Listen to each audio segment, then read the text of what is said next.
Hello and welcome to my channel. Today we are going to discuss variant return type in Snowflake store procedure, flatten function and getDDL function. So let's get started.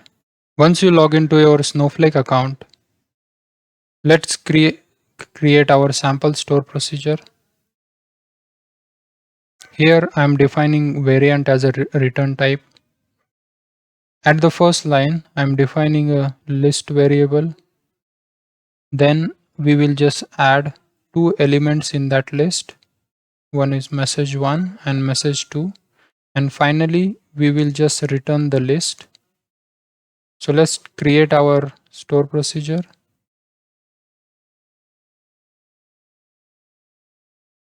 Now that we have created our store procedure, let's test it. Now we can see it has returned list of element. So our return element is a list. Now with this query we can flatten the result. As we can see, now it has returned two rows and the result has been flattened. So now let's understand what is happening inside this query.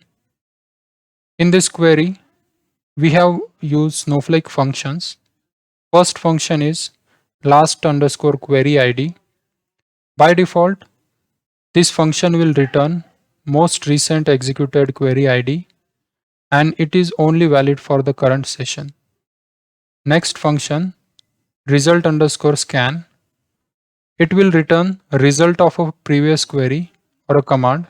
For example, our store procedure output, and it is valid for 24 hours, and it will not matter if it's a current session or any other session. We can scan the result of any query from other sessions as well. Next, flatten function. This function will actually export the values into multiple rows. So we saw we for initially return the list, and by using flatten we have populated it into two rows, and that's called it as a lateral or inline view. We will see it during the demo. Next, I have used lateral keyword, and the lateral keyword is used for an inline view to refer columns from a table, and this is a syntax for a lateral keyword. We have a select query, and inside this after this from, we write our table expression, and then by using lateral keyword we populate our inline view. So let's look at the example. Now that we have run this query, it has returned two rows. Let's divide this query. First, let's call our store procedure, and then let's call this last query ID function. As we can see, it has returned the query ID of this query, this procedure call. In Snowflake, we can go to history tab, and if we just refresh it, we can see this was the query ID for our Snowflake store procedure call. Let's compare this query ID.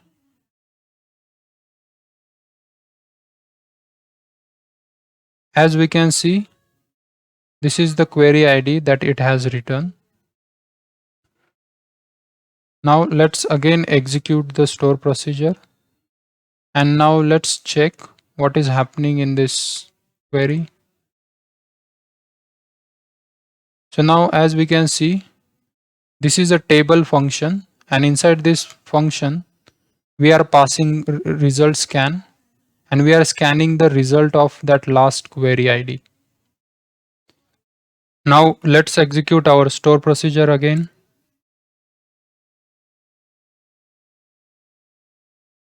As we can see, it has returned this result. Next, let's execute this complete query. Now here we can see in this first column, this first column is a result of this query, and the rest of the column like sequence, key, path, index, value, and this. These are the result of this lateral flatten function.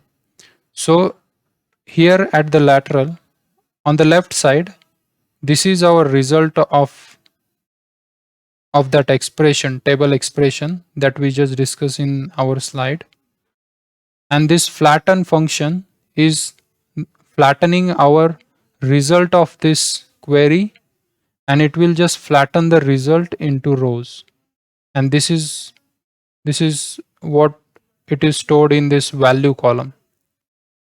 So this first column, as we can see, it has a result which is in a list, and this res contain that list, and when we flatten it, it will actually print the result in a multiple rows, and that is stored in this value column. Next, I would like to also discuss about the get underscore ddl function. So here at the left hand side, we can see there is no way we can see the procedure. Here we can see the database name, we can see the schema name, we can see the tables as well. But if we want to get the definition of our store procedure, we can simply use this get underscore ddl function. So if I just run this command, I can see it has returned me the definition or DDL of our store procedure. And similarly, it has for schema and tables as well. I can even get the DDL of my table. For more information about get underscore DDL function, you can visit Snowflake official documentation page. For now, that's it in this tutorial.